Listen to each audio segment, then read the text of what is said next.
Innal hamdalillah nahmaduhu wa nasta'inuhu wa nastaghfiruh wa nastahdi wa natubu ilaih wa na'udzu billahi min shururi anfusina wa sayyiati a'malina may yahdihillahu fala mudilla lahu wa may yudlilhu fala hadiyalah. Ashhadu an la ilaha illallah wa ashhadu anna Muhammadan abduhu wa rasuluh. Allahumma salli ala Muhammadin wa ala alihi wa ashabihi ajma'in.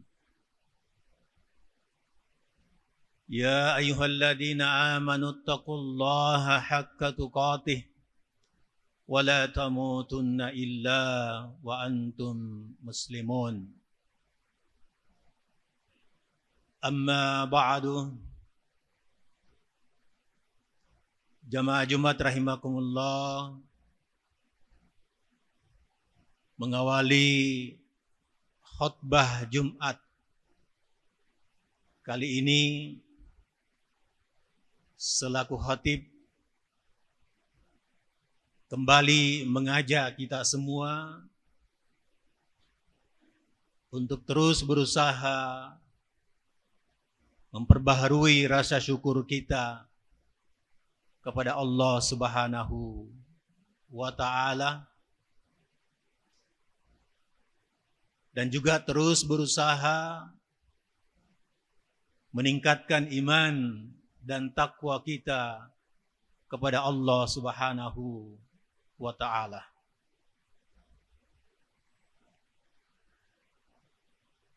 Jamaah Jumat rahimakumullah, dalam kehidupan sosial kita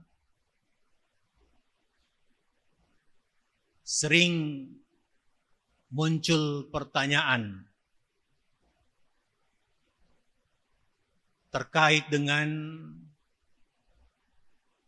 berbagai macam bentuk kemungkaran yang hadir di sekitar kita.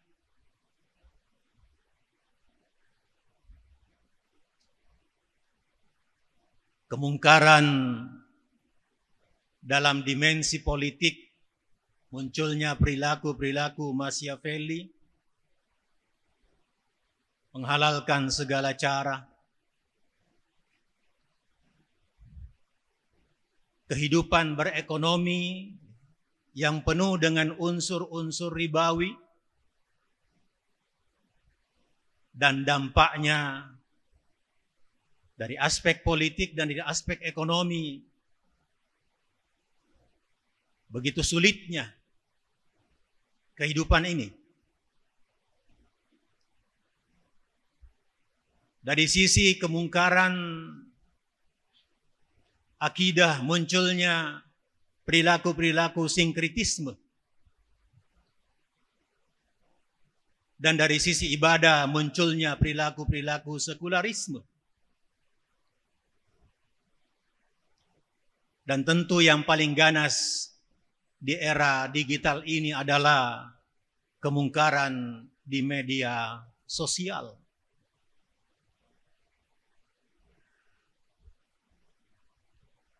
Seperti apa perasaan kita dan keadaan kita hari ini dari sisi kehidupan yang tidak ideal? Itu adalah dampak dari kemungkaran-kemungkaran yang kita sebutkan tadi. Sehingga muncul pertanyaan, mengapa begitu banyak kemungkaran di sekitar kita?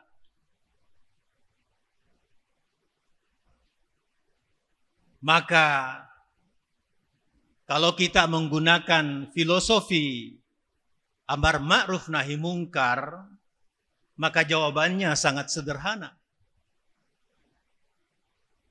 Karena terlalu sedikit kebenaran.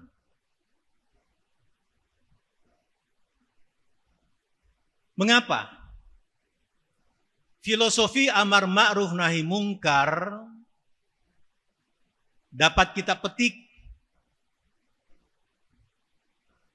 dalam firman Allah Subhanahu wa taala, "May ya'shu an dzikri rahman nuqayyid lahu syaitana fahuwa lahu qarin." Siapa yang membelakangi Ar-Rahman, Quran, Allah, nuqayyid lahu syaitana, maka kami adakan baginya syaitan, fahuwa lahu qarin, dan syaitan itulah yang menjadi teman akrabnya.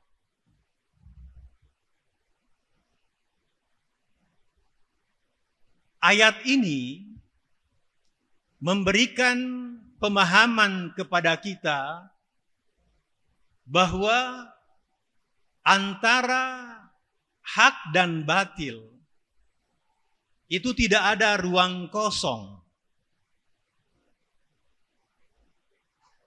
Bahwa ketika seseorang meninggalkan Al-Quran, membelakangi Al-Quran, membelakangi Allah Subhanahu wa taala, maka pada saat itu tidak ada nilai yang ada pada dirinya, itu tidak.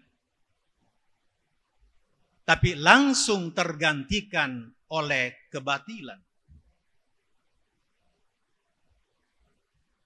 Sederhananya adalah, kalau di benak kita tidak ada pikiran positif, maka pasti yang ada pikiran negatif.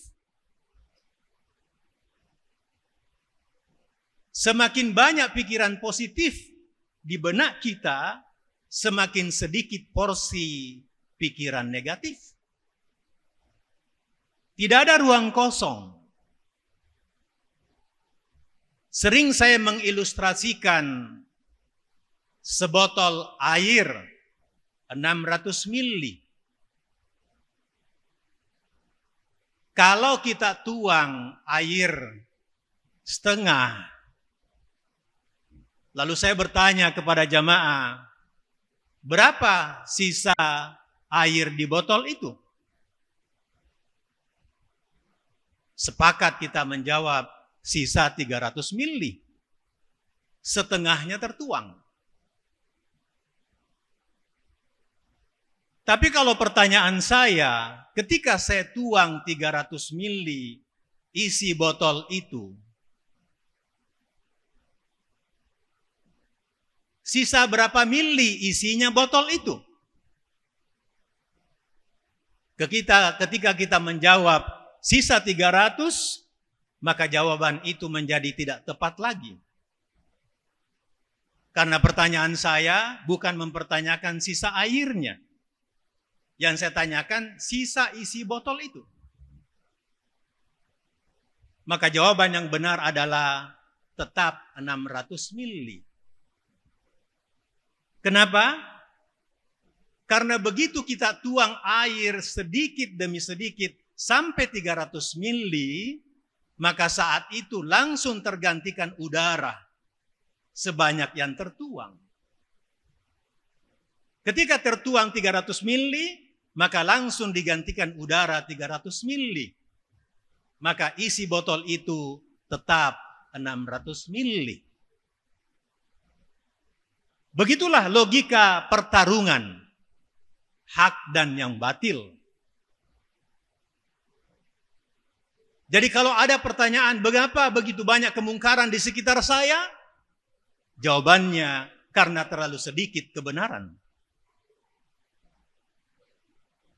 Antara yang hak dan yang batil, itu berada pada angka kontinum, 0 sampai 1. Kalau dalam persentase, 0. Persentase sampai 100%. Atau sama ibaratnya pemain sepak bola, 2 kesebelasan. Memperebutkan 90 menit. Kalau kesebelasan A menguasai 60 menit, maka lawannya tentu sisa 30 menit. Semakin banyak lawannya menguasai pertandingan, maka lawannya semakin sedikit sisanya. Logikanya begitu antara pertarungan hak dan yang batil.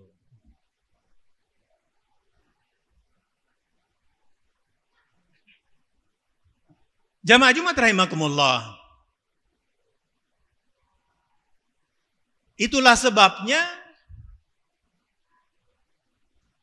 untuk mencegah meluasnya kemungkaran, baik pada skala individu, skala keluarga, organisasi, negara, bahkan sampai tingkat dunia, adalah dengan cara menerapkan dan mendemonstrasikan, mendakwakan kebenaran itu. Maka semakin memperkecil peluang kemungkaran untuk bertumbuh. Itulah sebabnya dalam hal amar ma'ruf nahi mungkar, Rasulullah tidak memberi pilihan keempat. Hanya 3 pilihan. Man ra'a minkum munkar falyughayyiru biyadihi. Siapa yang melihat kemungkaran, hendaklah dia cegah dengan kedua tangannya. Kekuasaan, power. Fa illam yastati fa bilisanihi. Kalau tidak punya kekuasaan, maka dengan lisan. Fa illam yastati fa biqalbi. Kalau juga tidak punya lisan, maka dengan hati, membenci. Dzalika adhaful iman. Itulah selemah-lemah iman. Tidak ada pilihan keempat. Hanya 3 pilihannya untuk mencegah kemungkaran. Berarti kalau kita mengambil sikap diam tanpa membenci, sikap diam, pilihan keempat, memang kita tidak berbuat apa-apa. Tetapi sikap diam kita memberi peluang besar kemungkaran bertumbuh. Merebut jam yang lebih banyak. Merebut ruang yang lebih luas. Apatah lagi kalau kita justru menjadi penyeru kemungkaran. Lebih tragis lagi.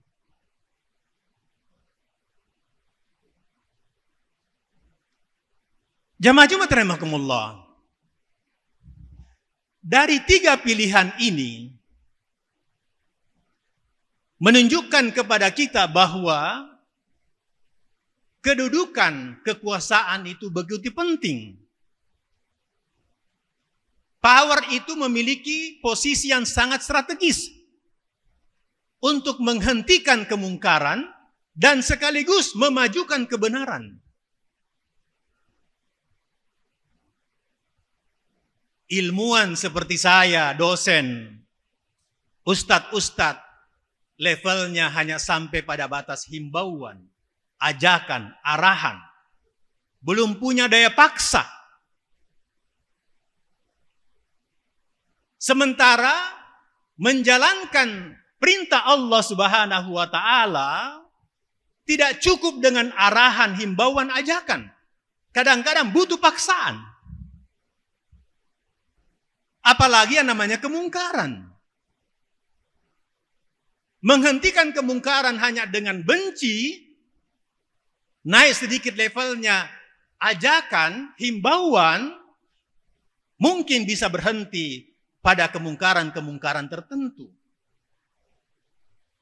Tetapi kemungkaran yang memiliki akar yang sangat kuat, backing yang sangat kuat, maka dibutuhkan level kekuasaan untuk menghentikannya. Mari kita ambil contoh.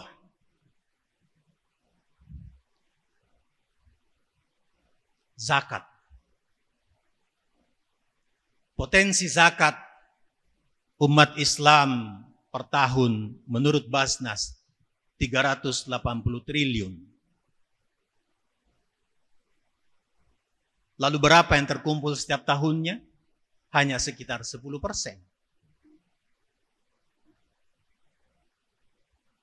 Sangat sedikit. Bandingkan dengan pajak.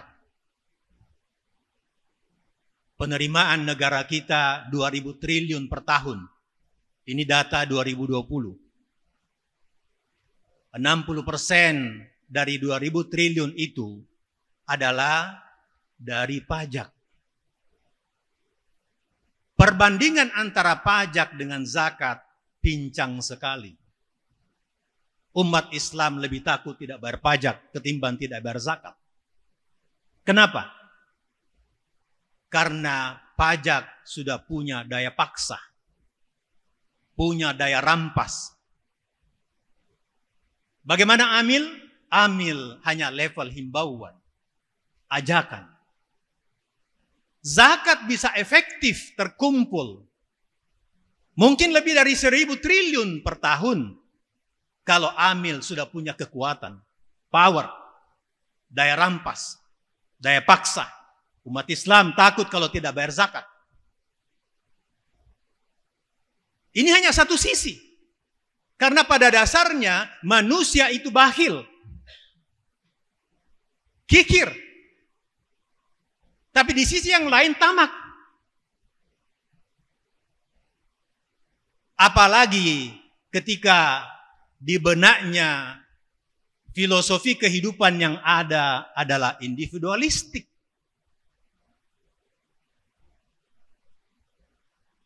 Kalau masalah haji dan umroh tidak perlu daya paksa. Kenapa? Karena individualistik yang ada pada diri umat Islam cenderung rakus. Kalau benefit dari uang yang dikeluarkan itu langsung dia rasakan. Bayar 300 juta, dia yang berangkat. Dia yang rasakan. Dia yang dapat kehormatan. Itulah ciri-ciri individualistik. Mau berkorban ketika manfaatnya langsung ke dia. Bagaimana zakat? Ketika dia bayar zakat, dia tidak rasakan manfaatnya. Memang jamaah yang berbahagia, zakat itu benefitnya adalah ukurannya ummah. Sama dengan riba. Perilaku riba individu tidak terasa dampak negatifnya. Dampaknya adalah level ummah. Apa yang kita rasakan sekarang terhadap fenomena-fenomena sosial itu tidak terlepas dengan rendahnya zakat yang terkumpul. Kesulitan ekonomi yang kita hadapi sekarang itu tidak terlepas dari ekonomi ribawi. Ukurannya ummah. Dan ini yang belum berhasil kita tangani. Menghentikan riba tidak cukup dengan himbauan ajakan. Butuh power. Mengajak umat Islam untuk berzakat tidak bisa hanya level himbauan ajakan. Butuh power.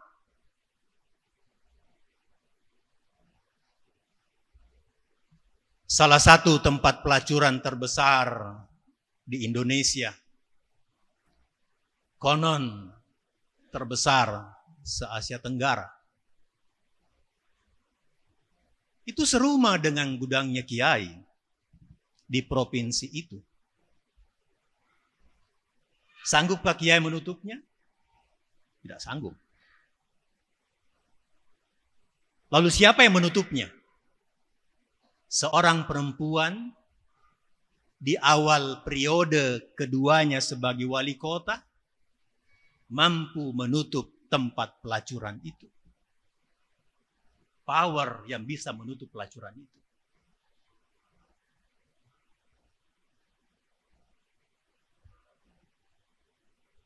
Nah, dari sisi inilah terlihat begitu pentingnya posisi politik. Dan terasa pada level global jamaah Jumat rahimakumullah. Apa yang terjadi di Gaza sekarang menunjukkan bahwa kita hanya berada pada level membenci. Level terakhir. Bukankah pembunuhan, negoside, penghancuran fasilitas-fasilitas dan infrastruktur adalah kemungkaran? Tapi apa yang bisa kita perbuat? Level terendah, membenci. Doa. Kita tidak bisa menghentikan kemungkaran itu karena kita tidak punya kekuatan. Jadi hanya dengan kekuatan power yang bisa menghentikan kemungkaran yang berskala global sekarang itu. Hampir 40.000 jiwa yang telah tewas. Tanpa kita bisa berbuat apa-apa. Begitu pentingnya amar ma'ruf nahi mungkar pada kehidupan kita. Apalagi kita paham jamaah Jumat rahimakumullah bahwa dampak negatif dari kemungkaran itu tidak beralamat. Wattaqu fitnatan la tusibanna alladziina dzalamu minkum khassah. Takutlah akan fitnah, cobaan dari Allah Subhanahu wa taala yang tidak hanya dialamatkan kepada orang zalim di antara kamu. Musibah itu tidak beralamat. Kena dampaknya semua.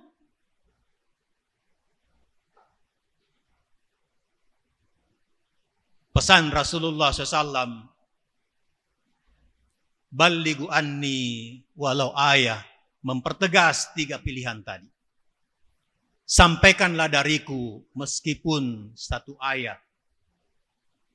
Hadis ini memberikan justifikasi bahwa amar ma'ruf itu adalah persoalan kapasitas dan momentum.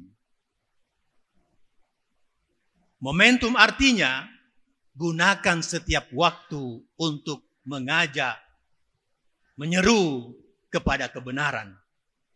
Meskipun sedetik, sesaat saja. Momentum. Kenapa? Karena setiap momen kemungkaran juga berlaku di sekitar kita. Kita berlomba. Dan makna kapasitas. Tidak perlu menghafal banyak ayat untuk segera menyeru kebenaran. Karena penyeru-penyeru kemungkaran juga tidak punya ilmu khusus. Itulah sebabnya berbahagia, amar ma'ruf nahi mungkar ini adalah kewajiban individu.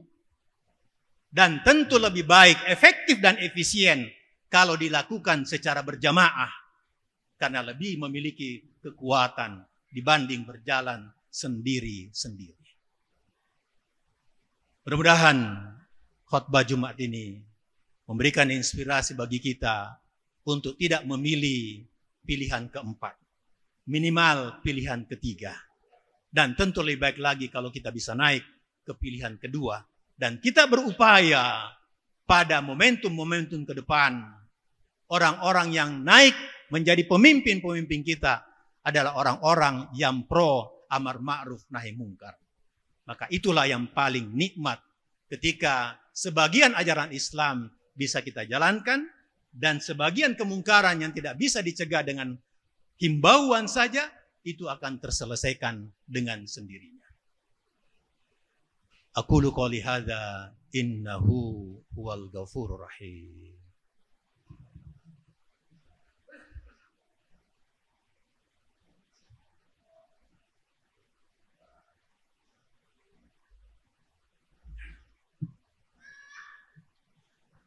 Alhamdulillahi rabbil alamin wal akibatuhu lil muttaqin wala udwana illa 'alal zalimin.